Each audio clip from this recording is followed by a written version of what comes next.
Today we have the man, the myth, the legend in the house. Very excited to bring him on for round 2, Brent Daniels. The hope for this one is somebody could watch this, listen to this, whatever it is, go out and do a deal this week. There's parts of our brain that will feel tremendous amount of pain if we get rejected. So the greatest salesmen don't have that. Or maybe they do have that, but they have put themselves in such a situation where it is, I need to bury that down deep and just do this work anyway, or I'm not going to be successful. So we have that part of our brain that doesn't want to deal with rejection. And then we have this ego. I'm above this. I don't want to be a salesman. Realtors are the worst. Yeah. I can't tell you how many brokerage meetings I went to with people that dressed to the nines and did 2 deals a year.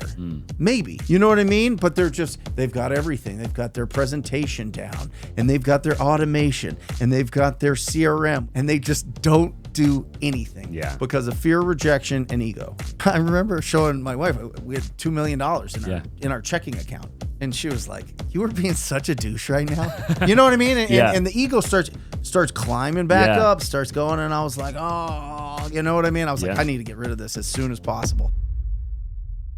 Welcome back to another episode of the Austin Zaback Show. Today we have the man, the myth, the legend in the house. Very excited to bring him on for round 2. Okay, round 2. So if you haven't seen round 1, definitely go check it out. We'll link that down below. The very legend himself, Brent Daniels. Come on. TTP, baby.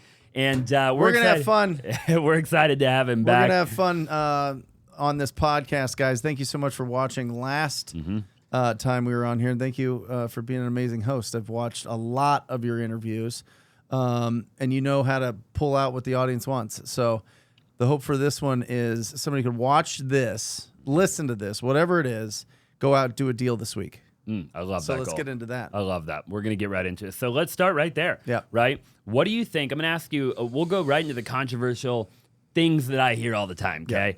Wholesaling in 2024. Yep. Hard, easy, different than 23, 22, 21. I mean, what are we talking about, right? Supply and everybody's talking about Joe Biden, Donald Trump, the economy, this, that, and the other thing. Can you still wholesale in 2024? Yeah, I mean, listen, finding discounted property is always going to be popular. That's it.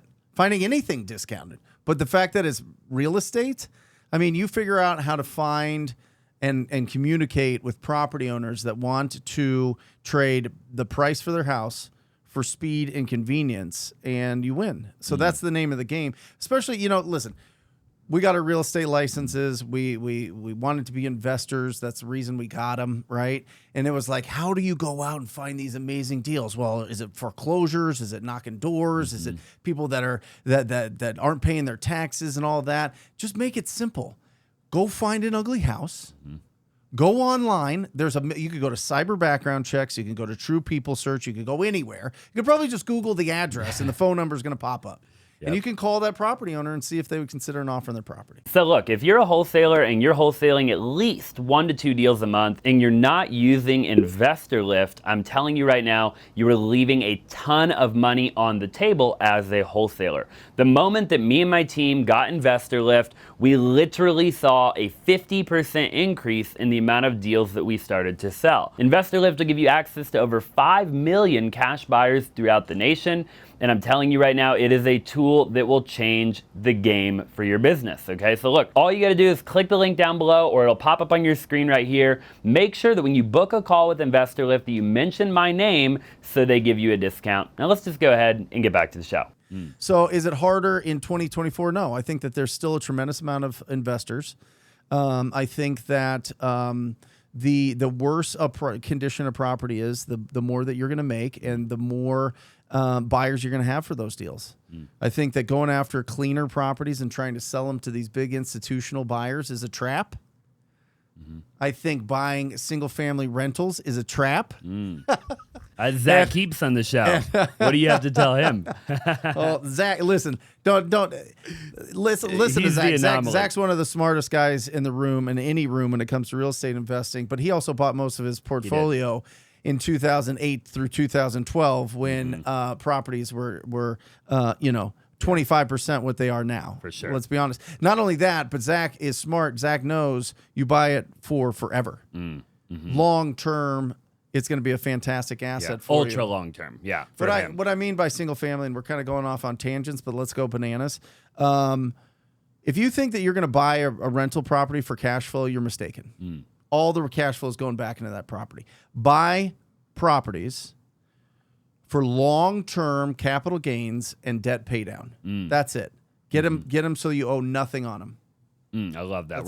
We're gonna dive into that in a little while because I want to talk to you about that and building wealth and all that good stuff. Yeah. Before we do, let's talk a bit more about wholesaling because you're the man, right? Let's go. And you've been in the game forever. You know, again, for anybody who has not seen our first episode, go watch that because in that episode I go deeper into Brent's story and everything like that. We're not going to go as deep into his story this time because we already had him on the show. Okay, so go watch it. You know, Brent, you do TTP, right? You obviously are known, when I've watched you over the years, you know, you're known for direct to seller, talking to the homeowner, right? Yep. You talk about the uglier the house, the more money you'll make.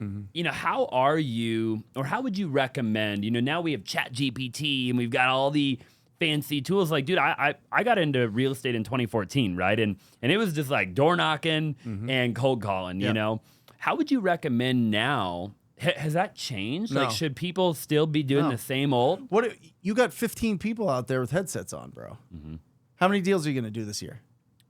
In wholesale, over 500 for sure. What are they doing with ChatGPT right now? Yeah. What are they doing with the apps? What are they doing with Not all much. these things? Nothing. Yeah. Nothing. Not much. I'm telling you, it conversations and offers. If you have enough conversations, make enough offers to people that own rough houses or are in a rough situation financially or emotionally, those are the three buckets. It's either the properties are in rough shape, they're in rough financial shape, or they just emotionally just can't. They want to get rid of the property because of death, because of something that was mysterious, some some mystery property that somebody owns, and they're like, "What is this? You know, what's going on?" Those are the three buckets that we're looking for, and that's where we live. And statistics will show that 6 to 10% of the 143 million residential properties in the United States are in distress at all times. At any given time. So we've got 10 to 14 million properties that we can choose from, and there's way more properties than there are us. Wow. And so I think people try to put technology in front of the actual work, and they go, I'm going to set this up and I'm going to automate it before they even have the skills to communicate with somebody that's in one of these situations. So how do you get good, and how do you have a strong mindset? You build skills. You build skills. And how do you build skills? You do it all the time. Every day. You talk to people all day long. That's, I mean, if there's one message that I've just trumpeted, it is talk to people every single day. If you're in real estate, you need to talk to people. You need to talk to people that, and you know, the people in the levels, once you start really making some money, once you really start leveling up your income, you're still talking to people all day long. You're on the phone all day long. Different people. It's just different conversations and different people. Yeah. Yeah, I couldn't agree more. Why do you think it is that we live in a day and an age where people avoid that? Like the plague. I mean, you see it all day long, right? We see, hey, get that software, get this CRM, and you just said it yourself. You can automate it. You can have AI do it for you. You can, and I'm like you, right? I tell people every day, I catch people, even on my own team every now and then. They don't do it as much. But even on my own team, you know, they're texting back and forth. And I'm like, pick up the phone. Get on the phone. Sure. I want to know their tonality. What is their tonality? You can't hear their tonality. You're not going deep. You're not building rapport. Like, sure, maybe send a text, get one text back, and then pick up the phone and call them. But why do people avoid it like the plague as time goes along? 2 reasons. Hey, really quick, I'm sure you already know, but I've done over 2,500 wholesale deals in my career, and me and my team consistently do anywhere from 1 to 2 wholesale deals a day. If you're looking to get better at wholesaling, or maybe you're brand new, you've never wholesaled a deal, I would actually love to coach you. I would love to mentor you, and I would love for you to be a part of our education program. All you have to do is go to www.flippinsimple.com, or you can find a link in the description down below and book a strategy session with my team to see if you would be a good fit for our coaching program. Again, this is our exact strategy and formula of how we are actually able to go out every single day and do anywhere from 1 to 2 wholesale deals a day. Nobody's talking about what we're doing, and I really look forward to coaching you and mentoring you. So again, go to www.flippinsimple.com. Now let's just go ahead and get back to the show. And only 2 reasons. fear of rejection, and ego. That's it. There's a great old school video of and audio of Tony Robbins, and he has this big event every year for business owners, and he's talking about how important and crucial salespeople are to an organization. And he says, literally, like, there's parts of our brain that we will feel tremendous amount of pain if we get rejected. Like, we feel we're getting kicked out of the tribe. It's like this ancient part of our brain that's just like, I need to make sure I don't rock the boat too much because I don't want to be expelled from the tribe and be out there by myself, right? Yeah. So the greatest salesmen don't have that. They're just like, hey, listen, or maybe they do have that, but they have put themselves in such a situation or have grown up in such a situation where it is, I need to do something. I need to bury that down deep and just do this work anyway, or I'm not going to be successful. I'm not going to achieve the things that I want to be, or I'm going to repeat the mistakes of my father or my mother or whatever else, right? And so we have that part of our brain that doesn't want to deal with rejection. And then we have this ego that's like, I'm above this. I don't want to be a salesman. I'm above that. I've got a brilliant mind. I've been told that I'm brilliant all the time. Right. You know what I mean? And so the reason people fail in real estate is those two things. They have the fear of rejection and they have an ego. And real estate agents... realtors are the worst. Yeah, they are the worst. I can't tell you how many brokerage meetings I went to with people that dressed to the nines and did 2 deals a year, maybe. You know what I mean? But they've got everything. They've got their presentation down, and they've got their automation, and they've got their CRM with all of their centers of influence or their sphere, whatever you want to call it. And they just don't do anything because of fear, rejection, and ego. They got the C-Class Mercedes, the whole thing, right? No, I'm right there with you, man. And I think that it is ultimately a problem, and I think people have to, and the other problem I think is that salespeople make some of the best money in the world. Yep. I mean, when you really think about it, right? Like, okay, what are you going to go do? I know salespeople that make way more than a doctor, a lawyer, people like that. Yeah. Entrepreneurs are salespeople too. 100%. So it's like, why are you, being a sales guy is not a bad thing. Yeah. It's just, there's, people look at it negatively because they would feel bad if they did that. They would feel bad if they got rejected. They would feel bad if they knocked on somebody's door and interrupted their day or made a call and interrupted somebody's life. They would feel bad about that. So they hate that when people do that. So I totally understand it, but it's a huge advantage if you have the ability to get over rejection and not have an ego. Yeah. You win. You're going to win. No doubt about it. And you see, and that's why I like the people that have hit rock bottom. I like the people that came from nothing. I like the dude that parents didn't have any money growing up. I just talked to a guy today. His name's Jaden. He lives in California, and he was homeless for 15 years growing up. 15 years. He had to borrow a car when he was 13 to go door knocking around in rural areas to see if people wanted to get their trees cut down. He would then go borrow a chainsaw, go to that house, cut it down, sell the firewood, and get paid for taking out that tree. Wow. Now he's in real estate. You think he's going to succeed? For sure. You want him on your team? For sure. No question about it. Like, that's what I'm talking about. Like, get gritty, get super, super, super gritty to be good in this business. Unless you have a big budget. If you have a big budget, go do inbound marketing and you're good. Yeah. But most people don't have a big budget. It's just the reality of it, right? Yeah. When you're first getting started, you just don't, and that's okay, but you just have to get gritty. And I would argue too, Brent, that even if you had a big budget, well then if you don't pioneer the way, and because you said it a little while ago, maybe 5 minutes ago, you said you have to learn the skills required to do the deals, right? Yeah. And so let's say you start out day one, for some reason you have $100,000 a month, like some stupid, ridiculous budget that you could just do TV, radio, direct mail, whatever, right? Somebody's still got to get on the phone with the seller when they call. Yeah.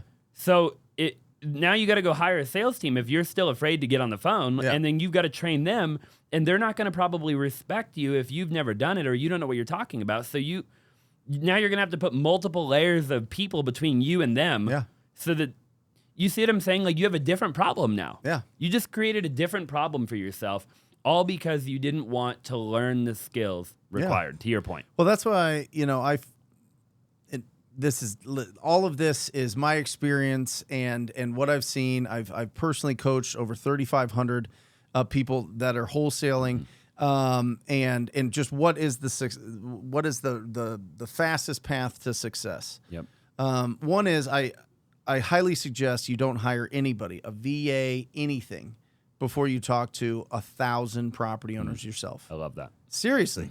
Just 1,000 contact challenge, talk to, or 1,000 agents. I don't care. I don't care if you want, talk to people that isn't just direct to seller, it's anybody. Okay. You want to get stuff on market, you want to build a good referral database, you want to do all those things, fantastic. Just be proactive if you don't have the budget. But when I look at it, anytime somebody comes into my world, I look at 4 things, Austin. I look at what market are they in? Is it big or small? Okay. I look, because this is all will affect your lead generation for your business. I look at what's your experience level. Are you new or are you experienced? And experience, I don't necessarily mean real estate experience. I mean sales experience. Your ability to effectively communicate with other human beings. Okay. I look at their budget. What is their budget? Do they have a big budget or is it small? In the beginning, do you have to trade effort for budget? Great. Do you have the budget? Great. Then there's different paths here. And we can go through all these because I think it's important. And then the last one is, what's your schedule? Are you full-time or part-time? So there's 4 main factors there that you look at, and then you decide, okay, based on these 4 factors, this is the best marketing plan for you for the next 90 days, for this first, go around, this first quarter that you're building momentum in your business. And so that's what I look at with all of those. And then it depends on if you're going to do direct mail. Are you going to build your referral database? Are you going to do calls or texts? Are you going to hire people to do that? Are you going to hire virtual assistants? Are you going to do pay-per-click? Are you going to do pay-per-lead? Are you going to do radio? You can do TV, all those things. And so it's not one size fits all. You have to really filter based on those 4 things. And if you do it based on those 4 things, you're going to have a way bigger chance of success. And then obviously you have to take massive and perfect action. Of course. Your second thing was the market, right? You mentioned in that, and I get asked all the time, so I want to make sure I ask you. People, and they comment on everybody's videos, I feel like, and they talk to us in person. They say, are there markets you should just stay away from, right? And you said, okay, you said a minute ago, depending on how big or small the market is. Is there a number that you have in mind, Brent, that if somebody's in a market with less than fill-in-the-blank population, you say, hey, look, I know you live there, but you should probably just virtual wholesale in a different market. Like, does that exist for you? It depends on the price points in those markets. Flagstaff has 70,000 people. Flagstaff also has a median sale price of $560,000. You know what I mean? You could do less deals there, get bigger fees there, and do very well. You know what I mean? Yeah. So there's some factors there that you have to look at when you dig into those markets as well. Now, if you go to Sierra Vista, right, where the median sale price is much lower, then you probably want to get some bigger, expand your market for sure. Yeah. And do you think virtual wholesaling, if you're brand new, is difficult? I mean, can anybody do it, or is it easier? It has to be easier, right, to wholesale in your own backyard than virtually. I mean, if you're talking to somebody watching who's brand new, they're watching for tomorrow they're going to get into the game of wholesaling, but they live in North Dakota, in Bismarck. Awesome. Do they pick it? How do they choose the virtual market now? I would say, where do you want to own rentals eventually? I like that. Yeah. And it kind of goes against what I was saying about owning single family rentals. But where do you want to own your real estate? Where do you want your portfolio? And so that's where I would track that. I would also say, where are you most familiar? Where do you feel like you can understand the comparables the best? Phoenix is like the #1 market for all these big companies because basically all the houses were built in the last 30 years. You know what I mean? So you know the floor plans, you know how much repairs go into them, you know what the construction was like for these properties. We're all on a grid, all these things, right? Yeah. We're the 48 states, so we've got this like younger brother type mentality to all the other states where the economics of our state wants to be robust to attract other big time businesses and people to live here to work in those big time businesses. So I think that, just find a market that has at least 500,000 people eventually. But if you're looking to do your first deal, look in your backyard. Yeah. Look in your backyard. Are there ugly houses in your backyard? The answer is yes. 100%. There has to be. So go for that. But you asked the question, is virtual wholesaling hard? All of this is hard. Yeah. All of this is going to be difficult. All of this is going to challenge every single person more than they've ever been challenged before. And then they're going to get good. Yeah. And then they're going to have a skill, and you build the skill of finding discounted property, baby. Yeah. I see a lot of people, You're Brent. set. You're literally set. And it's one of the most valuable skills that you can learn, I believe, in life. Yeah. Like identifying a good deal in the world of real estate. I mean, come on. Who doesn't want to know how to do that for the next 50 years of their life? Well, even if you go buy a primary. Yeah. Beautiful thing is wholesaling, you don't have the risk factor. You get to go and find a property, put it under contract. As soon as you have that contract, you have an asset that you can sell. You can sell the right to purchase that property. You then sell the right to purchase that property to an investor that has the cash, that wants to do the project, wants to add it to their portfolio, whatever. And then you get to watch what they do with that property. Did they win? Did they lose? Did they keep it in their portfolio? Did they use it as an Airbnb? Did they burr it? Did they do some sort of pad split or whatever else is, the new and popular thing these days? You know what I mean? What did they do with this? And then so that these people ahead of you that have been doing this have already paid the stupid tax at some point. They've already lost at some point on a deal. And so they've learned from that. So not only do you get to see what they've done with this property, the property that you had your hands on, but you get to like pick their brain on, well, what deals did you lose on? I mean, that is incredible. I mean, you talk about a mentorship, you talk about a coaching, you talk about, really an apprenticeship. That's it. Yeah. Wholesaling is that. It is. And if you're smart about it, you track what happens with the properties and you see what the trends are. I couldn't agree more. Yeah. And awesome. any buyer if you're a wholesaler and you're a cool guy or cool girl and you hook a buyer up with a great deal, they're going to let you hang out. Like they're going to let you call them stop by the property during the construction to take a peek. Like if you build a good relationship with a good buyer, right? Like they're gonna be an open book with you. Buyers aren't, you could just tell them up front when you're wholesaling it to them, hey, I'd really love to just see what you do with this thing, And they would totally. Have you ever lost on a deal? What do you mean? Like lost flip? money? Oh yeah, for sure. I've lost money on a flip. Why? Yeah. We've got 2 right now. We're gonna probably break even on. No, like a real loss, like 30 to 100 grand loss. I think the most I've ever lost on a flip is probably only 20 grand. Okay. Yeah. But I've never flipped. I've really only ever personally flipped sub 500, really. Okay. I've never really dabbled in like the luxury market for that reason. I know people do. They make great money. I'm all about it, right? Personally, I would rather just do volume. We have like 12 flips that we're doing right now, and 2 of them we're going to break even on. We just bought them back. They were just bad buys, like just straight up, right? Yeah. They were a bad buy. We're doing volume, so sometimes you're just moving too fast, and we comped them wrong, and hey, no big deal, right? Yep. But on the other 8, we're gonna win big. Yep. And on the 2, we're gonna lose small. Like we'll lose $1,000 if we lose money. It's not like we're gonna lose a bunch of money, right? But yeah, I mean, I've watched a lot of other people lose a lot of money, which is especially in luxury. Scares the hell out of me. I'm like, I don't know if I want to do that. Right. And the turn time.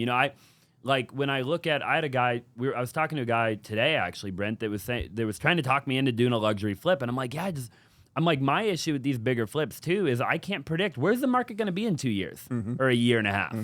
Like I don't know about that. I'd rather turn and burn in 90 days, and be done, right? Yep. But I have a question for you, Brent. One big question that I get asked all the time, and I don't know how many younger people follow you. I've got a lot of younger people that follow me that are, 18 years old, 19, 20, 21, whatever. And they're really in this kind of place of trying to figure out what they want to do that'll make good money. What is something that they can do? They ask all the time, right? Like, what direction do I go that will yield a high amount of ROI in my lifetime? And the common kind of buckets that I see them trying to choose between would be like stock trading. Yeah. Going all in on that and really learning the art of that, right? Sure. It might be like Forex or some sort of like cryptocurrency type of, okay, I'm going to go all in on that kind of niche and learn and master it, right? Wholesaling's in there. I see it. Like, these are the categories that I see, right? Yeah. It'll be like wholesaling, or it'll be some sort of like e-commerce, online kind of drop shipping type whatever, and there might be like one or two others. They might play around with like a Turo or whatever. But if somebody was to go all in on one thing, why is it your opinion that it should be wholesaling over some of the competing industries out there? I mean, or is it your opinion that it should be wholesaling? Well, listen, as an entrepreneur, you have to realize that there's two main strategies that I can think of. And somebody way smarter than me can probably come up with more. But you're either building a cash machine or you're building an asset for an exit. You know what I mean? Wholesaling is the cash machine. Building a rental portfolio that you sell someday is an exit. Building a company that maybe you're not pulling as much lifestyle money out of, but you're putting the money back into it to sell it someday at a multiple, that's a whole different thing. So what do you want to build? There's some really, really, really smart people that I know that they live very modestly because they're really putting everything back into a business that they're going to sell one day. So they're very focused on that.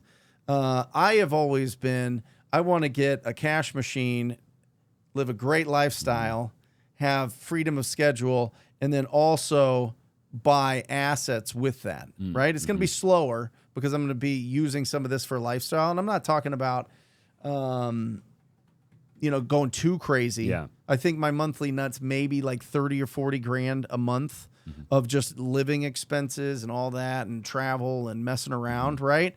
But the input the income that I have is far beyond that. Sure. And so I put that into assets, or I lend it and put that into notes, and that's an asset and that type of thing. And so it depends on what business you want. If you want to have business now, you have to serve the community now. So what are you going to do? What are you going to do to serve the community? And I think that anything you want to focus, I don't know if it's better to go crypto. I don't know if it's better to do drop shipping. I don't know if it's better to do any of those. I never did any of those. But I know a lot of those people come over to wholesaling. They do. Yeah. I know a lot of those people come our way and say, it was great and then it stopped. Yeah. Or it just didn't work out or whatever. You know what I mean? I see it all the time. I know without a doubt, long-term strategy-wise and just economics of real estate, if you can find discounted real estate, you're going to win, I think, for our lifetimes. Until we're all, strapped into some sort of, virtual reality and we all live in pods or whatever, and we could just stack each other up in, a warehouse or whatever. Well, you can't make more land as of right now, I mean, like, it's a finite thing, right? And so... Well, and the interesting thing that you say, you get on an airplane, 3 minutes into that airplane, you look down, there's nothing. Right. There's no civilization. Only 14% of the land mass is actually occupied. I didn't know that was the number. Wow. 14%. I was always curious about that. And that's where the utilities are. That's where the economics are. That's where the infrastructure is. That's where everything's at, those 14%. So why wouldn't you own part of the 14% of the country that is occupied? You know what I mean? So powerful. Yeah. Yeah. You would want to. Yeah, especially if you're in a growing market, especially if you're in the Sun Belt, especially if you're in an area that's not needed for agriculture, or it's just not the climate is just not set up for people to enjoy their lives, I guess. Yeah. I mean, some people, I guess, but I think owning part of specific markets is really smart. Yeah. And what better way to understand real estate than be able to find deals, sell deals, see what's going on, not take the risk of losing money, and be able to build an ATM machine that funds whatever else you want to do. Sure. You know? I do. Yeah, 1,000,000%. And we'll dive into that in a little while. On the direct seller, I'm just curious while we're kind of on the topic, We're all over the place. Yeah, we Guys, are a little thank bit, which you for is fine. Be patient with us. We're just this is a lot of fun. It's going to be just all over the place because we don't come in here with any set questions or set agenda.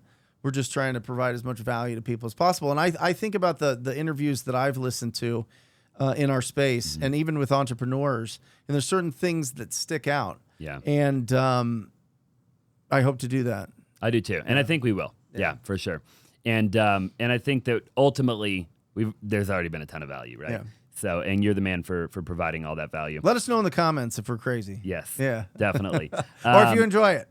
And like the video, Subscribe. reach out to Brent, shoot him a DM, let him know that you watched our pod. I'm curious on the DTS. People ask all the time, okay, Brent, Austin, what? If I did have a budget, maybe $1,000, $5,000 a month, nothing crazy, maybe 10 grand a month, right? Because I know a lot of people that have a budget kind of in that ballpark. What should I put it on in 2024? Like if you could put it on maybe one thing or two things, just like, would it be PPC? Would it be PPL? Would it be, where would you allocate that if you're really, and maybe this is somebody who's already doing a couple of deals a month. Like they've got a little wiggle jiggle in their bank account and they want to play the game a little bigger now. What do they do? First of all, for free, everybody has to go in to Facebook. They need to go into the group sections, right? And type in whatever. We're in Arizona real estate, Oregon real estate, California real estate, whatever it is. Maybe specific in the bigger states. Sure. And friend request until you get 5,000 people. Okay? Yep. And every single day, post a picture, post a story, post something in your stories. I buy houses. DM me. I buy houses. I buy houses. I buy houses.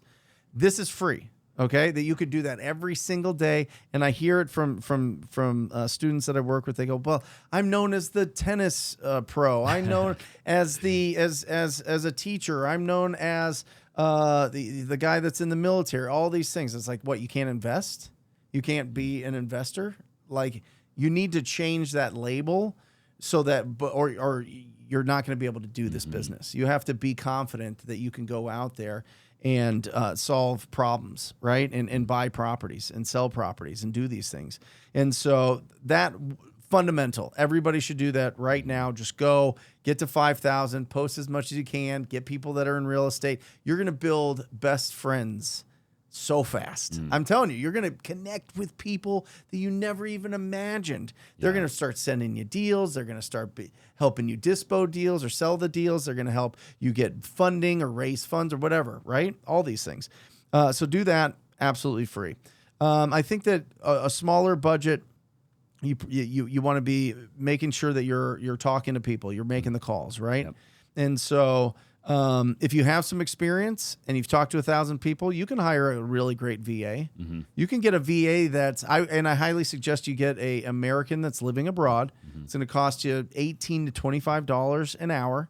I know that sounds crazy, but the critical thinking skills of those callers is going to be on a much, much higher level. You can certainly hire somebody from another country, but you're going to get smaller deals.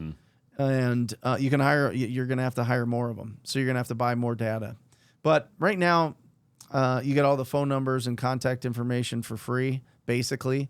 I think that beyond that, I would do PPL. PPL, yeah. Yeah, I would do pay-per lead, either property leads or iSpeed lead or whatever you suggest to your agents. Those are good ones. People. Yeah, from what I've heard, I haven't used either of those two, but they're good. Yeah, and I think that you just look for the spots. I think that if you're going to do that, open up your market, not just to local, but open it up, and then find some really good opportunities for $40-$50 a lead. They say one deal per 20 leads, 25 leads for PPL. So do the math there. Yeah. But at least you're having conversations with people that went on a website and said, I want to sell my house. Sure.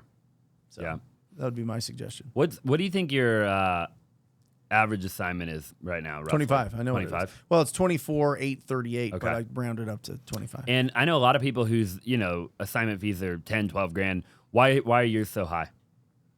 We focus on ugly houses. Yeah. I mean, that's it. And we go direct to seller. I mean, bro, in the heyday in 2021 with the hedge funds 50K and things going 50K. Yeah, I believe it. 48,000 I and believe some it. change. Yeah. But also, I think it's important to understand, like, I think for your first 250,000, it should be outbound. You're doing the calls, the texts, the door knocking, all those things. Really getting above 250,000 and beyond, you need inbound. Whether that's direct mail, whether per that's month, to be clear. 250,000 per month? a year. Oh, a year. Okay, Yeah, got it. Okay, or sorry. whatever, or just Okay. once you have the budget. So over that, inbound.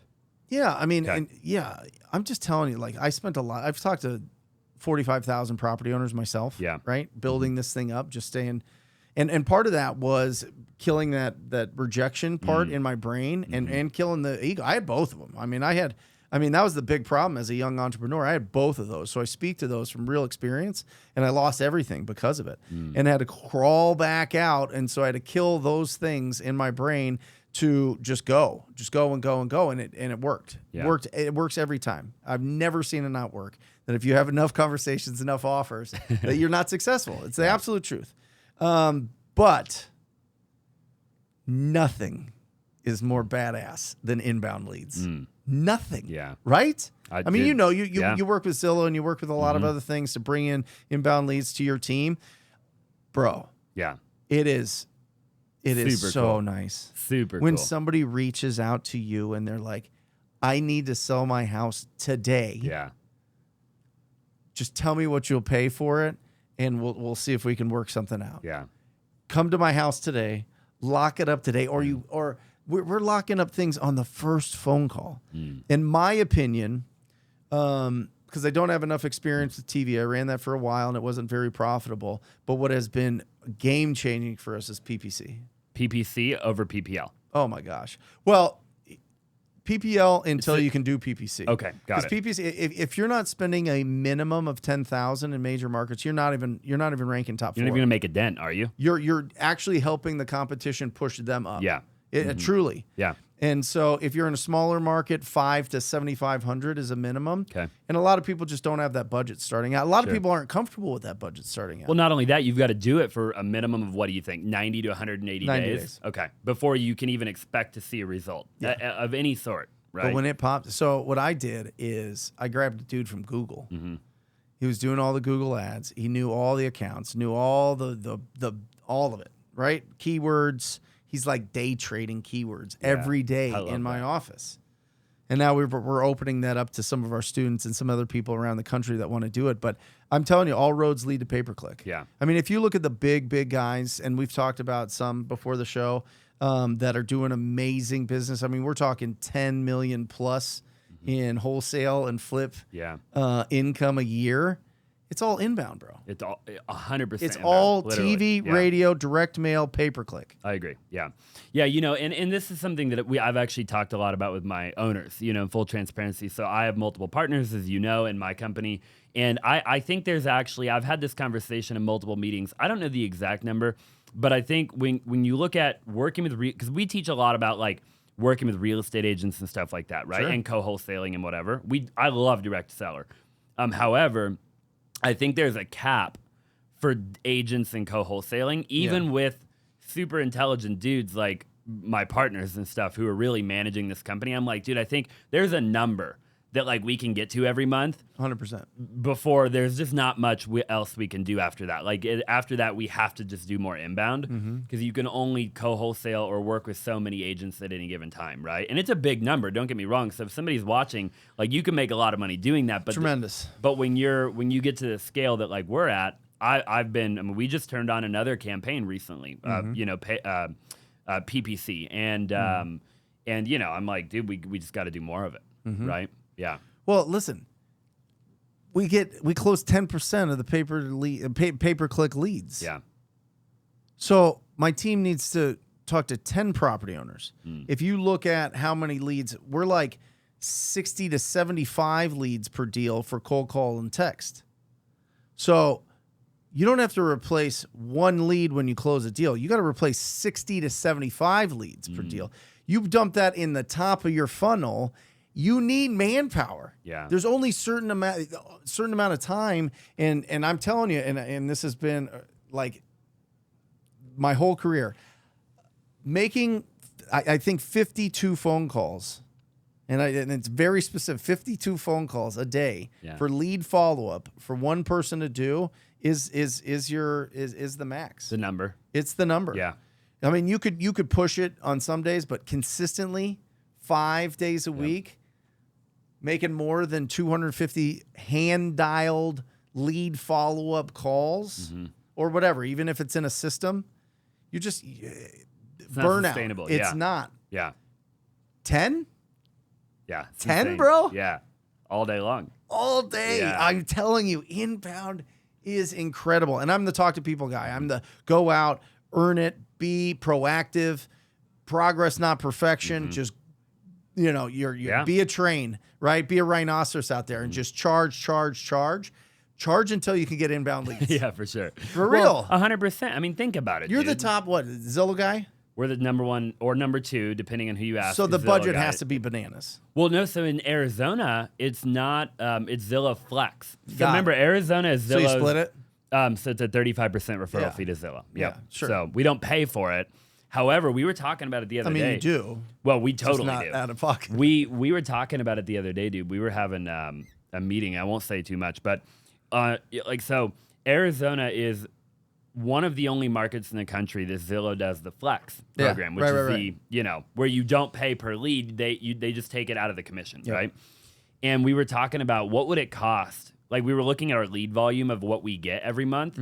And we were like, what would it cost if we were, because in all the other markets, it's called Zillow Premier. Yep. In Zillow Premier, you pay per zip code, and then each zip code gives you a certain amount of leads in that particular zip code, right?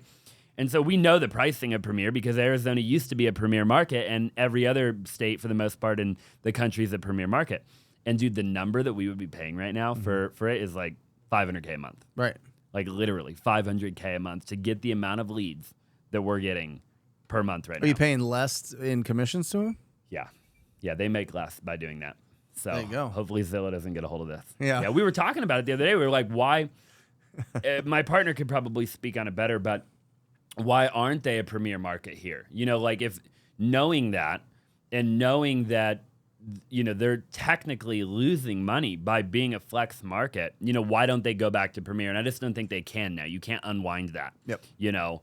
Because you've got like 18 big teams in Arizona that are all on flex, and it's a well-oiled machine. You can't turn that off. Like how do you reverse that? What happens to your team if they're like, you get no more leads? We'd be fine. Yeah. What would you transition to? Well, we have a lot of other lead platforms that we're on, and then 53% of our closings in 2024 are self-generated. Awesome. So not from any lead provider at all. So you look at our 145 real estate agents on our retail team, right? Of the 200-ish deals that we've closed in 2024, remember we've done 300 total, 200 on the retail, 100 on wholesale. In 4 months. Thank you. I appreciate that. From the audience. Yeah. And myself. We 53% of the 200 were self-generated, meaning our real estate agents, it was either sphere of influence or friends or family or open house or whatever, right? Meaning only 47% came from all lead providers in total. And then of the 47%, I want to say it's about 20-something% of that was actual Zillow. So Zillow does make up a big portion, but it isn't like 80% or anything like that, So we would be fine ultimately. And we've thought a lot about that. We really have. We've thought a lot about, hey, you have to think about that, right? What would we do? How would we survive? Would we be fine? And we would, but phenomenal question. Yeah. And then on wholesale. But how good are those leads?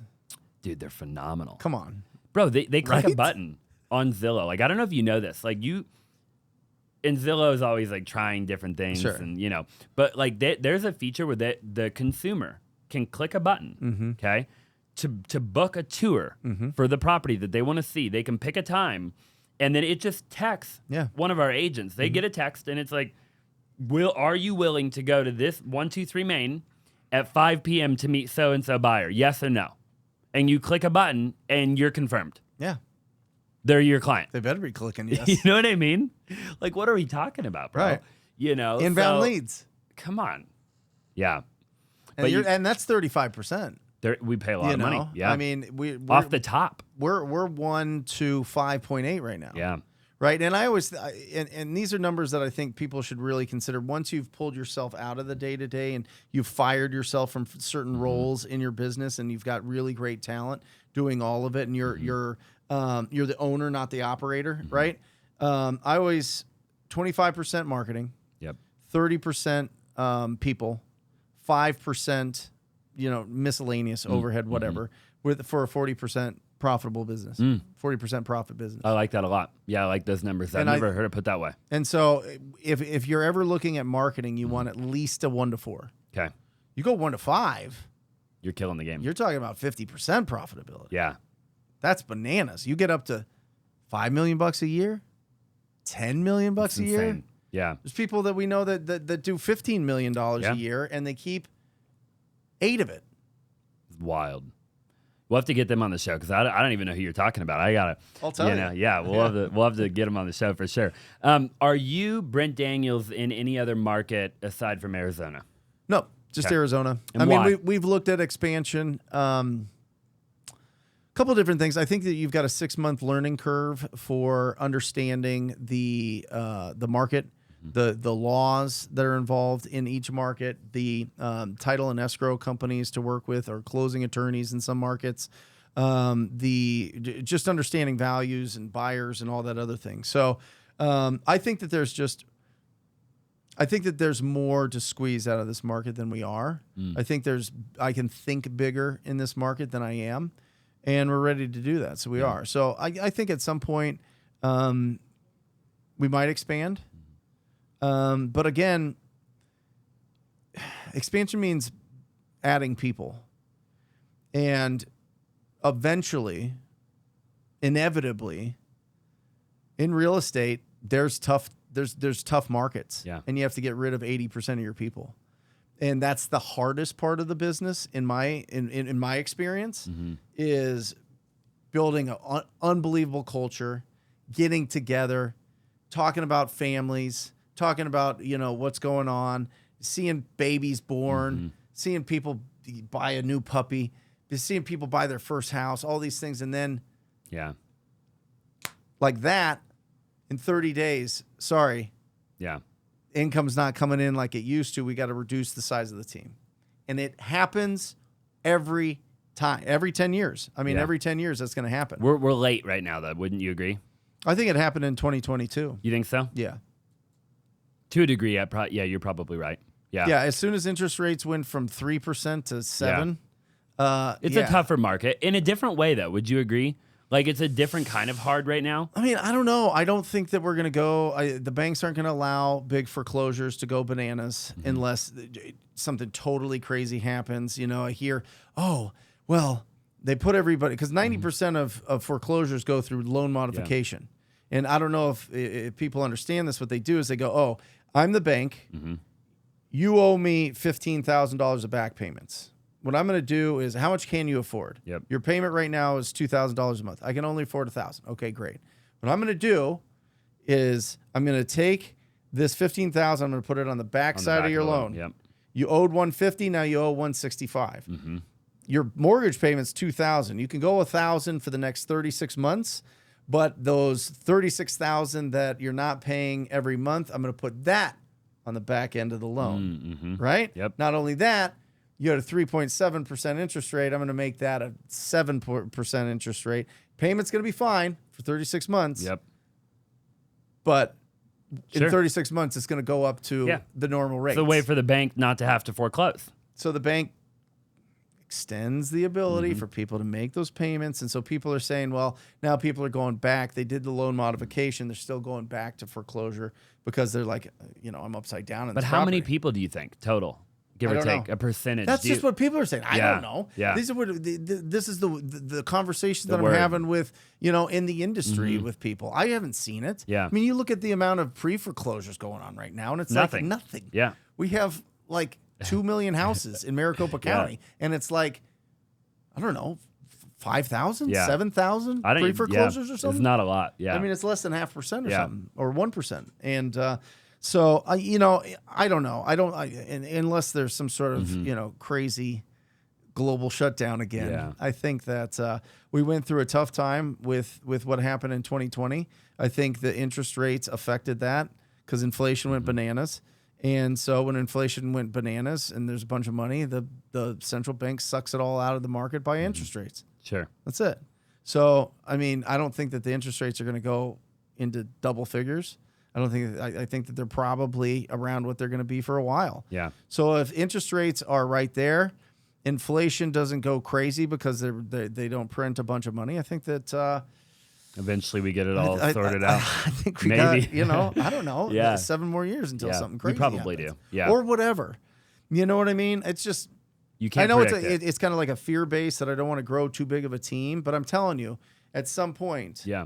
The markets really shift and you got to get rid of a lot of people. Sure. Yeah, and I don't disagree with that, And obviously I have a huge freaking team, So and we went through we've gone through some hard times already, Yeah, but you're more commission based?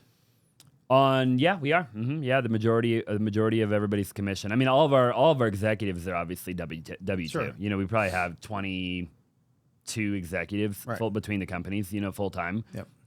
But yeah, we have 200 and we have right around 200 people. If you add up every agent, every executive, our entire wholesale team, me, my owner, my partners, about 200 people, probably give or take. Yeah, but you could build this up and sell it.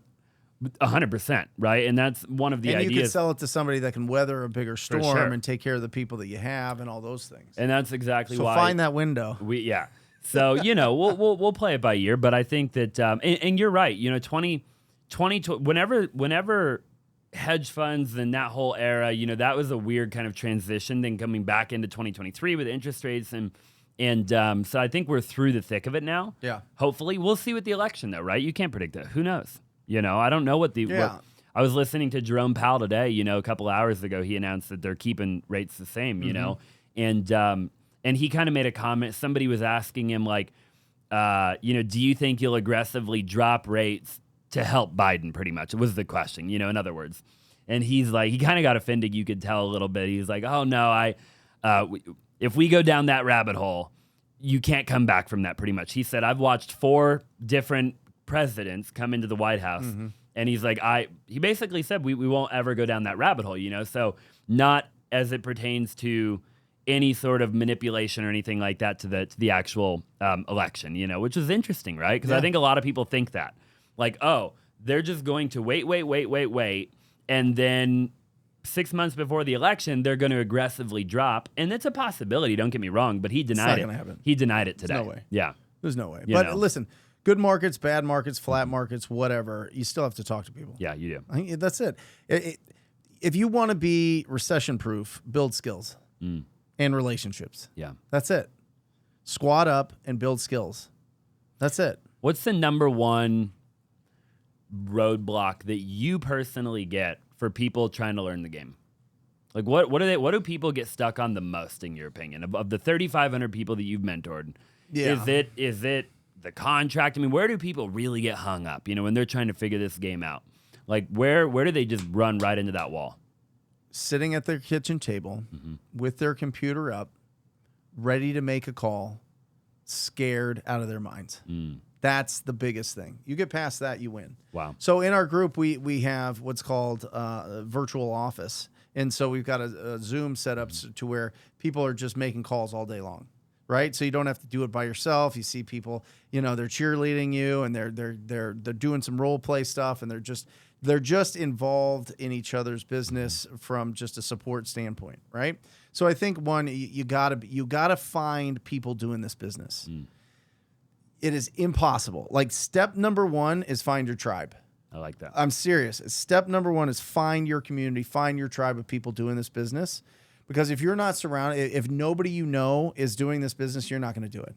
You're just not going to do it. And you got to commit to that.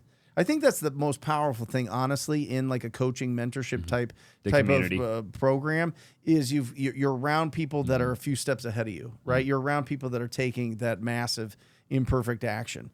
So, and then from there, it's just get proof of concept. Make $1. Make $1 from the fact. I think about this sometimes. I lie in my bed late at night and I think to myself, I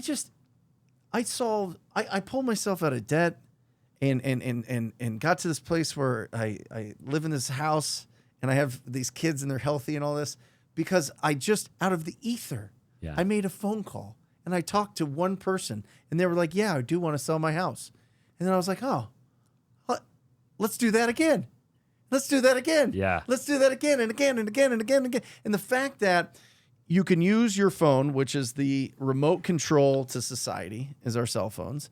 You can use it as entertainment or you could use it as the most powerful tool to build your business. And that's it. Mm-hmm. And just the fact that you like one conversation away, you could talk to that. You've seen that property. You know the property. It's that property that's at the end of the street. It's been vacant forever. It's tagged up. The city at some point put, boarded up the windows. The roof shingles are flying off. It's got weeds all over the place. And you never thought, I wonder who the owner is. I wonder if I could talk to him and try to buy that house. And then you do. And it works. And then you're like, I wonder how many other houses are like this. Yeah. There's 11 million vacant single-family houses in the United States. It's insane. 11 million. It's insane. Yeah. Not only that, I mean, you were going on the economics of everything. Think about this. If you go and you Google right now amount of new home builds by decade and go look at that chart, it's bananas. It was like 20 million, 20 million, 70s, 80s, 90s, 2000 to 2010. Economic crash, 6 million. Then we started ticking back up. Guess what happened in 2020? Yeah. Burp. Whole world shuts down. I'm telling you, there's just a lack of new houses. Yeah. And if you're in an area that more people are being born, less people are dying, and more people are moving into, appreciation happens because it's supply and demand. And that's what it is. And people are like, oh, it's a bubble. There's not enough houses to be a bubble. Yeah. There's literally not enough houses. And by the way, in the 70s, 80s, 90s, go look at what the U.S. population was. Go look at what the U.S. population is now. I'm telling powerful you, bro. Data. It's powerful data. This is the best business ever. Yeah, I agree. This is the best business ever. And so I think that's the biggest problem. To circle back, what is the biggest roadblock? They haven't had conversations with strangers about buying their house. That's it. You get past that, you build those skills, you understand that every conversation with the property owner comes down to 4 things: condition of their property, timeline to sell, motivation to sell, and their price. Yep. That's it. You're off and running. That's it. Yeah.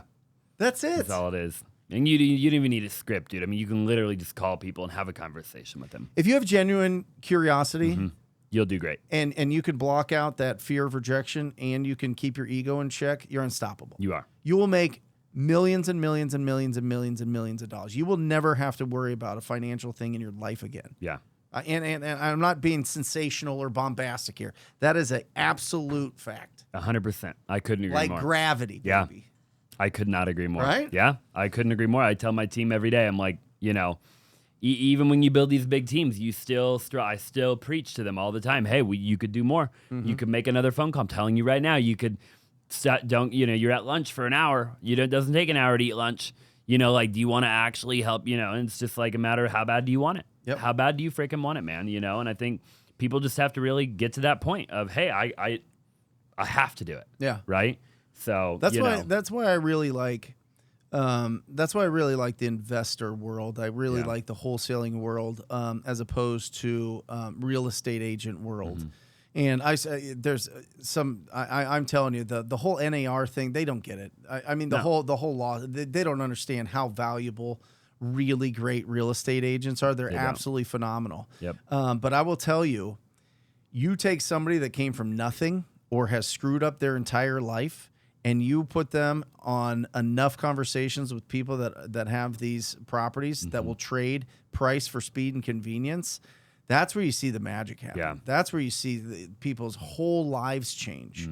And then from there, if you really want to go down, like let's get into this. Then the biggest issue that I see with the people that take this advice, they're like, oh my gosh, that guy has so much energy about this business and so much. I'm going to go try this out. And then they do it and then they win. then you gotta play with your financial thermostat. And your financial thermostat is set between the time that you're 0 to 12. Yeah. And we talked about this on the last show. And you got to be around people that make way more than you to readjust your financial thermostat, because you will sabotage your business. You'll get $100,000 in an account and lose your mind. Yeah. Right? You will. And go, commit to some terrible, liability, or buy a house that, is going to totally eat you alive, or, do the, just you're going to hire too many people, or you're going to expand too fast, and the ego's going to go bananas and inflate it again, and it's going to be bad. Yeah. So set your financial thermostat really, really, really high. I agree. Yeah. I couldn't agree more. And I've been there too in my life. I've made a lot of mistakes and had to recover and humble myself and claw my way back out of it, and it's just like, it's part of the game, I think, to some degree. But if somebody can listen and take our advice without having to go down that road, then good for them, 100%. I showed, my wife doesn't care. Like, people are like, what's your why and all this? Yeah. Like, my wife and kids would live with me in a van. No, that's not my why. Yep. It is. I get it. I want to leave the legacy of being a value to the community. That's all being a business owner is, right? If we can't serve the community, we make no money, right? So I get all that. But I remember showing my wife, we had $2 million in our checking account. And she was like, "You are being such a douche right now." You know what I mean? And the ego starts climbing back up, starts going. And I was like, "Oh, you know what I mean?" I was like, "I need to get rid of this as soon as possible. Yeah, I got to put it into something and blah, blah, blah. Yeah. And pay a bunch of taxes." For sure. Yeah. And just deploy it. Get it out of there. Yeah. You don't need all that cash. Anyways, that's what people have to learn too, is just invest along the way. I want to talk to you a little bit about that, right? You talked about the single family thing a little while ago, but then you also mentioned at one point, if you were to virtual wholesale in a market, pick a market where you'd love to eventually own a portfolio of some sort, any sort. You said that, okay, if somebody's going to buy a single family home, do it for the long-term depreciation. Like, buy it for the long term, pretty much, right? Like, don't just So should it be single family there, or should somebody go buy a fourplex? I mean, should they maybe get an eightplex? I mean, is there... What I mean by that, I don't mind it as an asset class. It's just, there is a myth that people have misinterpreted Rich Dad, Poor Dad that says cash flow is king. And it's pretty, it's in there, but I think the important thing to understand is, on average, a single family house is going to cost $2,500 to $3,500, depending on the size, a year in upkeep. Okay? The average cash flow, Google all this, the average cash flow in a property is $300. Yeah. So 30, yeah. So literally all of you can't live off that. And I see people trying to live off their cash flow to replace their income, and they lose everything. Yeah. And then all of a sudden they get into real big problems, and we end up buying these properties for cents on the dollar. 70% of the deals that we do are tired landlords. Because landlords do this thing where they have, I'm going to build this portfolio and it's going to be great and it's a great asset and I'm going to make millions. And then they understand, oh, wait, there's a lot of attention that I have to put into this property with things. Whether I'm paying somebody to put the attention, like a property manager, which takes 10% of your rent. So remember that. So you're not getting that much cash flow even to make the payments. Every 5 to 10 years, you're going to have a major expense that's going to be $10,000 or more. Whether it's an air conditioner unit, a boiler, a pool pump, pool resurfacing here locally, some sort of flooding, something's going to happen with that property, right? Electrical, plumbing, roof, all those things, right? So you have to save up for all of that stuff. And so what landlords do is they go, "Hey, tenant, I'll make you a deal. You don't call me, I won't raise rents. Deal?" How many properties have you bought that are like that, where somebody's in there, they're in there, the rent should be $1,500 and it's $800. Yeah, all the time. And the property is destroyed. Yep. They have 15 animals in there. Somebody has smoked 1 million cigarettes. Yeah. 100,000 cigarettes in there. Yeah, I mean, there's just nothing, no landscaping because they don't want to deal with that on their weekends when they're off with work, right? There's no pride of ownership. No. With tenants typically that can only afford a certain amount, and so if you're going to buy single family or buy any real estate, get it paid off as soon as possible. Yeah. Then go bananas with the cash flow because you will have cash flow. You got to constantly invest. Every 10 years, again, interior design changes. What used to be travertine and granite turned into wood planks and white cabinets and quartz like that. It's going to change again. So you don't get full market value for your properties. You don't get full appraised value for your properties unless you completely renovate the properties. If you're currently wholesaling real estate and you aren't using a CRM, then you're doing it wrong and you're leaving a ton of money on the table. We are one of the largest wholesalers in the nation, and by far the #1 tool that we use every single day is a phenomenal CRM, right? And a CRM is obviously a customer relationship management tool that will keep track of all of your leads. It'll follow up with people on your behalf. Even if you have a 9 to 5, right? A good CRM will be working for you while you're working at your job. So when you come home, you have a bunch of people to talk to buy their property, okay? Now, obviously, we have a CRM. It is called SimpleSend, and all you have to do is go to www.simplesend.com to check it out. It is by far my favorite CRM. We built it out over the years, and it will literally do everything you need it to do to become a phenomenal wholesaler. So go to www.simplesend, check it out, and I'm telling you, you will not regret it. Ain't that the truth? And so own it forever. Buy it, own it forever, pay it down, get lines of credit on it, do that type of thing, and you win. And you see that with Zach Keeps. I mean, if you want to really get into it, he's owned those properties forever, and he continues to. Yeah, and he's, I would argue, he's unstoppable, right? Like a guy like that, if you take an approach like that and you do it for the long run, man, I mean, you know, you pay these properties off and maybe you get them paid off 10 years early. Yeah. You know, maybe you get 30-year mortgages, you buy 10, 15 of these houses and then, you know, over the next 20 years of you kind of chunking away and, you know, maybe taking the cash flow you get and paying the mortgages early, overpaying on the mortgages, maybe instead of taking 30 years to pay them off, it takes 20. Yeah. It might take 18. I mean, you know, for somebody watching, like that could be a very real possibility. If somebody's watching and they're 25 years old and they can figure out how to go buy 10 or 15 houses between now and the time they're 30 or 35, and it only takes them 18 or 20 years to get them paid off. Yep. Because remember, they're taking your advice. They're talking to people, so they're running their wholesale company. Yep. They're living or whatever off of, anything. Do your crypto. Do your drop shipping. Do your They're stocks, living off of earned income, right? Yep. Any cash flow they get, just dump it back into the properties. That's it. Dump it back in. Don't even try to live off that. I completely agree with you. Yeah. And that's where I see it. People are like, oh, I want to buy these sub 2 houses. Yeah. Okay, great. What?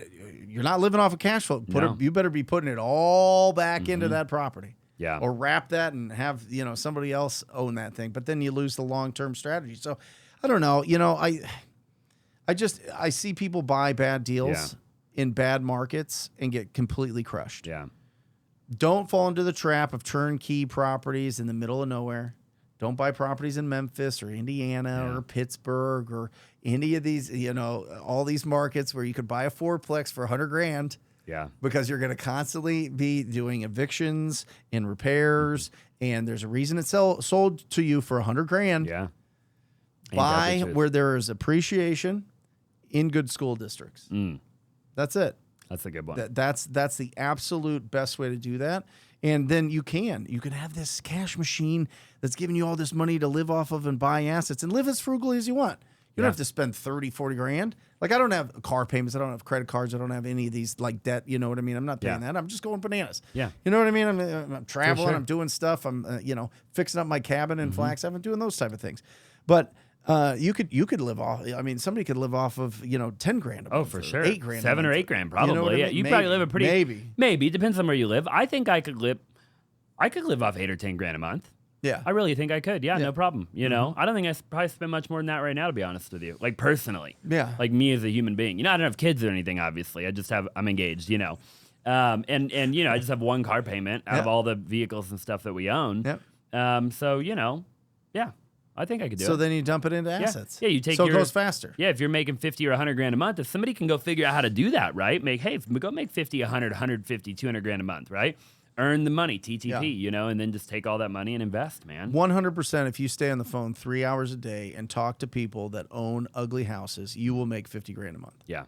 I'm telling you. I believe it. No doubt about it. On that really quick, because I get this question all the time, so we're going backwards a little bit here, but people always ask, like in the beginning, so say they go do that. Because the most common way to start out in wholesaling is doing acquisitions, right? Yeah. Like at the end of the day. I suppose you could start out in dispositions if you're Hunter Runyon or somebody like that, right? But should they, in your opinion, because I've heard a lot of mixed advice on this, should they just sell? Should they give all their deals to like a dispo house in the beginning and just let them handle it, or should they try to also simultaneously, if they're a one-man band, right? Yeah. And they're doing the act. Okay, they're bringing in the deals every day.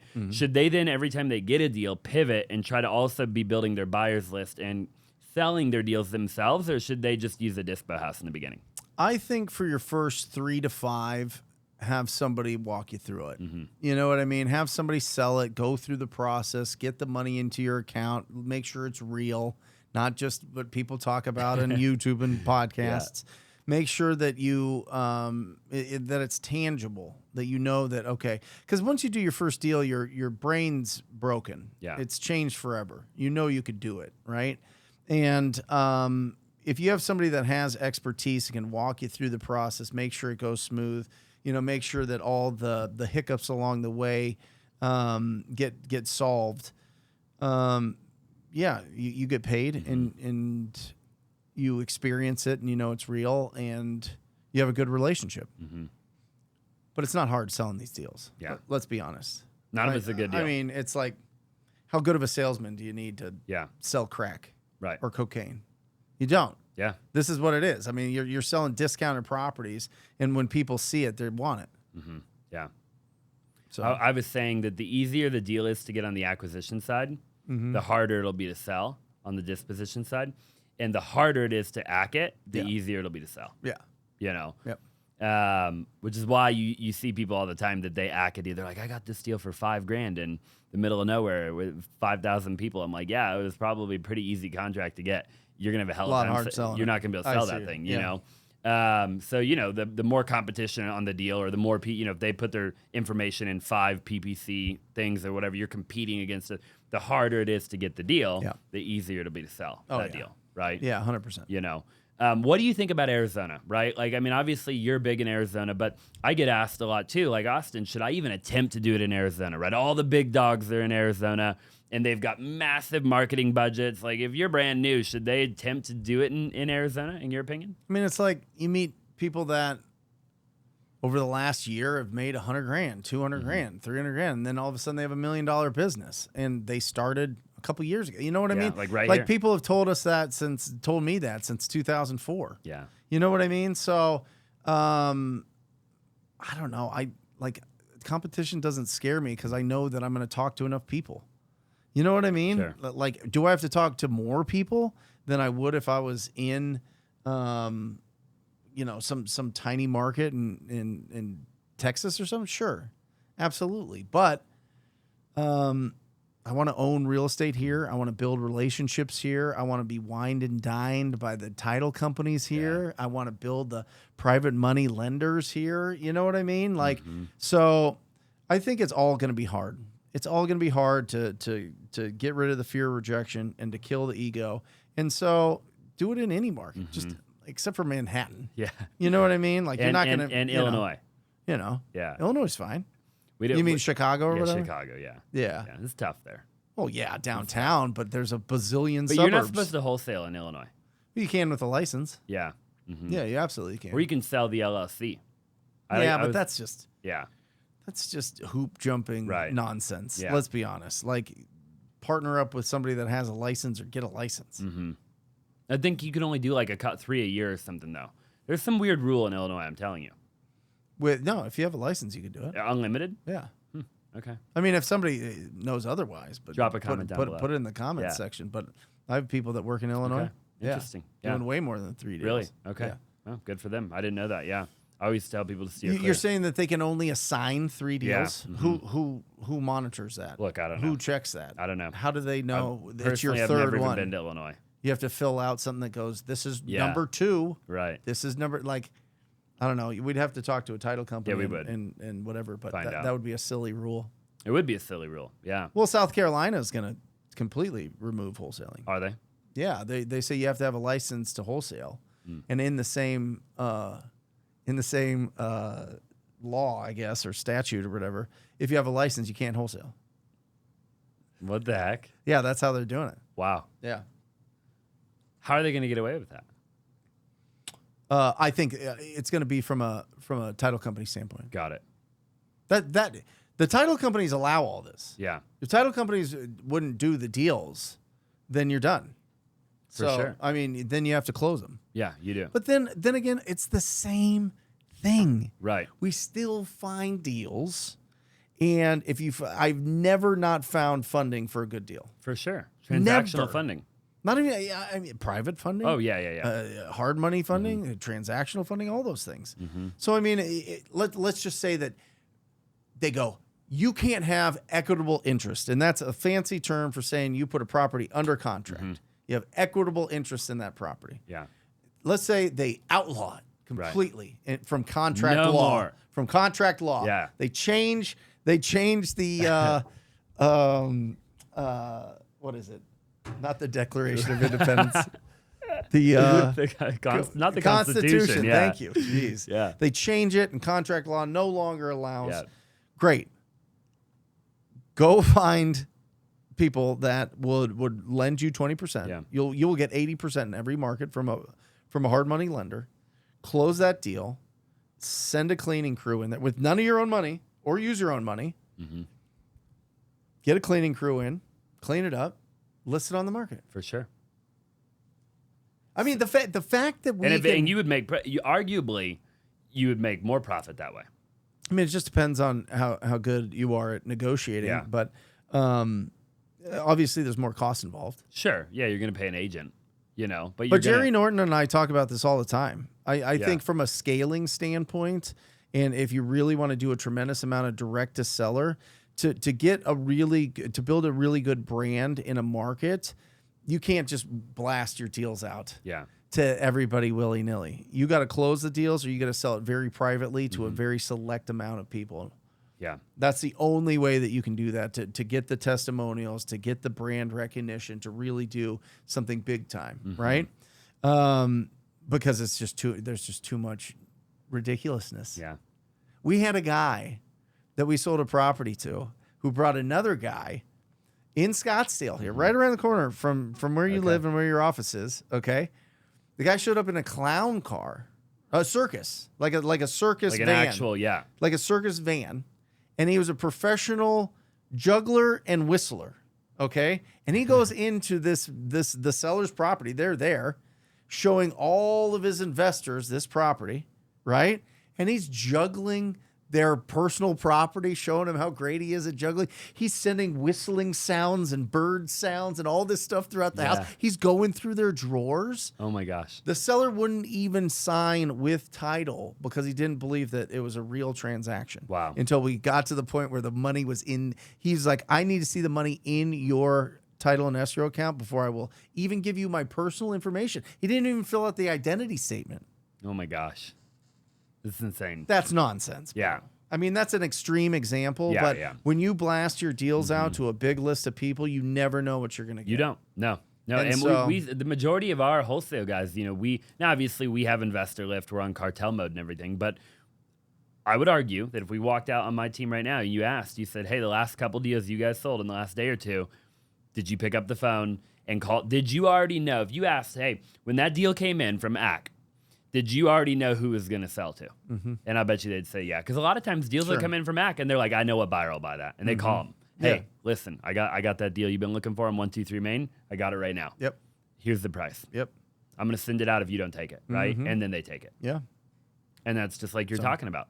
Yeah. Yeah. I think the move for my business is going to be just just absolutely close on them. And we've been doing it 50-50. Have you? To be honest, Austin. So we go 50-50 because a lot of people want post-possession. And what that means for everybody that's listening, I don't want to over talk anybody, is basically the seller needs their money from this sale to be able to go into another property. And so it's not like you give them their money and then they're like, okay, I'm out of here and all my stuff's out of here, right? Yeah. So they need something called a post-possession, which typically is 30 days. Sometimes it's 60 days. And they are moving out their stuff. They have their money and they get out. And you do it all. You make sure your documentation's great. But we've been doing that a lot more. And if it's just a smoking deal, I'm closing it as soon as possible. Oh, for sure. As soon as possible, I'm getting their money. Yep. Do you do like a holdback at title? Yeah. Like 10, 15 grand. Yep. Yeah. Yeah, we do that all the time too. And I recommend for anybody to do that as much as you can. You know, I mean, the deals that we've taken down, we've typically made a lot more money on. Might just be my, I mean, it's typically the deals where we're like, dude, we got to take that thing down. Like, we're not going to miss out on, we're not going to run the risk of like this deal going inside. It's such a good deal that like, we're just going to buy it, you know? And we always do really well on those. Yeah. Yeah, I think that there's a play to, we looked at the numbers of what would be easy flips, something that was 30,000 in repairs and below. If we would have kept those, flipped those, we would have made an extra 600,000 last year.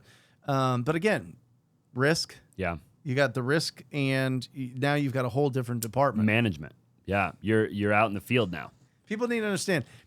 It's three separate businesses. You got wholesale is one business. Yep. Flipping is another business. And your rental portfolio is a totally other business.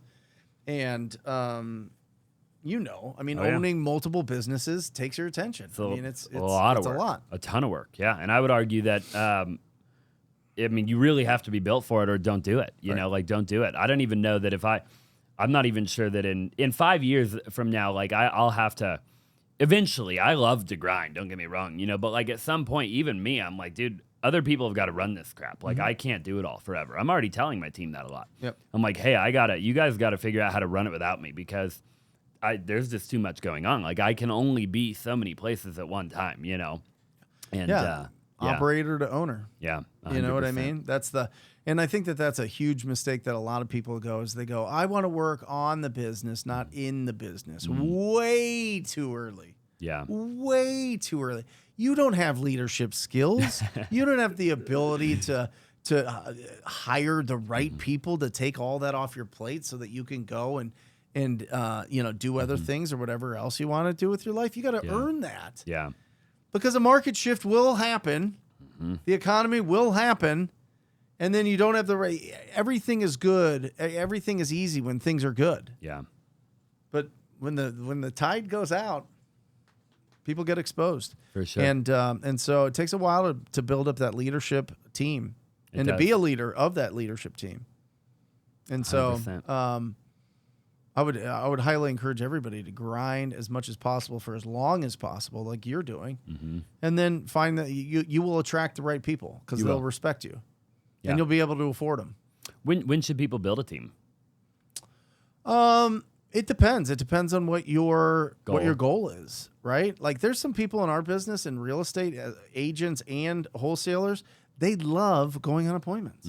They love doing the deals. Yeah. They love being Michael Jordan on the court, not Michael Jordan in the owner's box. You know what I mean? And so I think it just depends on do you want to be really highly paid self-employed, or do you want to be an entrepreneur and you're going to make less initially? Oh, for sure. No question. You're going to cut your probably personal for quite a while, income for probably 3 years, 3 to 5 years. 3 to 5 for sure. Yeah. You will. Yeah. And so if you build a lifestyle up, that's when you get trapped. Yeah. If you want to be an entrepreneur and be an owner, not an operator, be in the owner's box, not on the floor, watch what liabilities you tie yourself into. Well, I used to joke around about it all the time. I used to say as I was building everything, right? I'm like, I would make way more money if I went out and worked in one of the roles that I've now created. 1,000%. You know, like the owner, would make significant. There was years where all my people made more money than me. Like everybody. You know, it was like I was the least paid person on my entire team. Yeah. You know, and people don't understand that, right? It's like you actually have to love it or be addicted to it in some way, shape, or form to want to go through that. There's a episode of The Office where everybody looks at Michael Scott's paycheck, and he's like the manager. Yeah. You know what I mean? And all the sales guys are like, "Do you need 20? Do you need gas money? Do you need some help? Do you need, you know what I mean?" Uh-huh. And that transition is real like Yeah. that. You know what I mean? And I think that, for some people, I know people that every single year they're going to make $700,000. They're going to do all the deals themselves. They're going to live a fantastic life. They have an assistant, maybe a transaction coordinator, and they're good, man. Yeah. And they'll do this for 30, 40 years. For sure. And just boom, boom, boom, boom, boom. And then I know people that have $2-3 million businesses. They have a business partner, and they split 10%. Yeah. They split 10%. Yeah, they're making 150 grand a year Right. on a good day. I was at a dinner here, Yep. Steak 44, and before a couple wholesalers, came in, and we were having dinner, and I talked to the server. I was like, "What do you make here?" Like, you know what I mean? He was great. Yeah. Great personality. You never know. You're like, should I recruit? Should I see what, should I pour some honey in his ear about real estate, whatever? And he's like, I make like 180K. Wow. And I was like, yeah, that seems right. Because, every dinner there's $500 to $1,000, right? And so I was like, wow, that's fantastic. And I was like, what are your hours? And he told me his hours. And I was like, wow, is it a grind? He's like, yeah, it's a grind, but I love it. And I really want to be great at it and that type of thing. So I was like, whatever. Yeah. And then these guys come in, they got that $4 million business. They make 10%, right? And they were splitting that. Yeah. And it's like, how many people do you have? Oh, we have 45 people. Yeah. You have 45 people on your team? Like, this server makes almost as much as you. Yeah. Yep. Isn't that wild? It's insane. Yeah. And again, to be clear, the only reason, in my opinion, you would do that, because I'm glad we actually talked about this, Brent, because I think people need to hear it, and we'll chop it up and make sure they hear it. Yeah. Is that the future of whatever that thing is that you're building has to be brighter than wherever it is that you're at, or the lifestyle, the freedom that whatever you built provides you has to be greater than the alternative. Otherwise, you would never do it. No. Right? So like you have to have one of the two, because it was something I thought about for years, Brent. I mean, I'm going to be completely honest. There was years at a time where I said, I'm going to walk away from the whole thing. I'm there was many times in my journey to get to here where I'm like, I'm done. Yeah. I don't want to be the guy. I'll go freaking make $700,000, $800,000, $1 million a year. I'm so good at this. I could make $1 million a year all by myself, you know? And the only reason I didn't do that is because I had the vision of, hey man, if I just keep going for long enough, for me, it was about, okay, I could own, 6 or 7 different companies and I could make 200 grand from each. That was kind of my idea of it. Right. But if it wasn't for that, I wouldn't have done it. Yeah. Yeah. And the exit, can you build up an asset that you can sell to somebody that sees the value in it, and you can do that. Yeah, you can. Right? Yeah. But there's something to be said about just being the guy on the court. For sure. You know what I dude. mean? I do, yeah. Like, the sales guys make so much money. You know what I mean? And that's where we start, and that's the skills that we build. And then when you transition into ownership, you better have a plan. You better have a plan. Yeah. Especially if you have a family. Especially if you know what I mean. Don't get out of that. Don't get out of that seat, because you're gonna dramatically reduce how much money you make, and people excuse it. And that is the financial thermostat most of the time with entrepreneurs that really had nothing growing up and just bootstrapped and cut down trees and sold down, sold the firewood type of thing. You know what I mean? Yeah. You get a certain amount, and you're like, you know what, I'm going to be a business person, because that's what everybody tells you to be. And as an entrepreneur, make sure you hire the right people and do all this and be a leader and all that. Your income. Yeah. You got to be careful, man. You got to be real careful for everybody. You got to make sure that you've got a really great plan to get your income back up and 10x it. Yep. You have to. Otherwise, don't do it. Yeah. Don't touch it with a 10-foot pole. Brent, I appreciate you being here. It's been an hour and a half. And Has it really? really? Feels like it's been 45 minutes. Gosh. So, and I'm in no rush, but I know that everybody got a ton of value, dude. Awesome. A ton of value. I hope so. So, yeah. Where do people find you? They want to watch TTP. They want to be a coach by you. How do they get a hold of you? we put a lot of love and attention to the YouTube channel, Brent Daniels YouTube channel. So invite everybody over to check that out.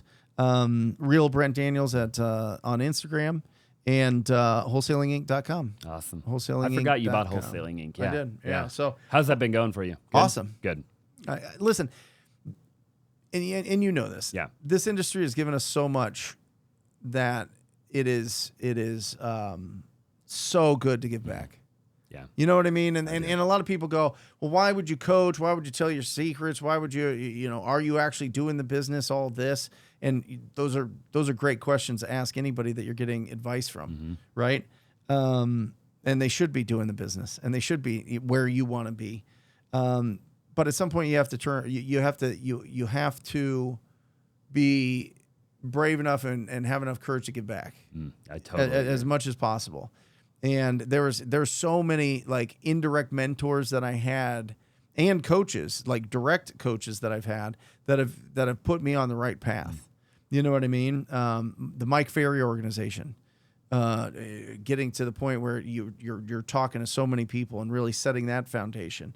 And my coaches there, Tom Kroll, who owned Wholesaling Inc. and really brought soul to this business and understanding, and Todd Toback and so many others that Brian North, Derek Jarr, some of these guys that have just been so huge in my journey and given so much that I want to be louder than all of them. Yeah, I do. I want to be loud. Yep. I want people to either turn me up or turn me off. I don't want to be in the middle. I do. I do.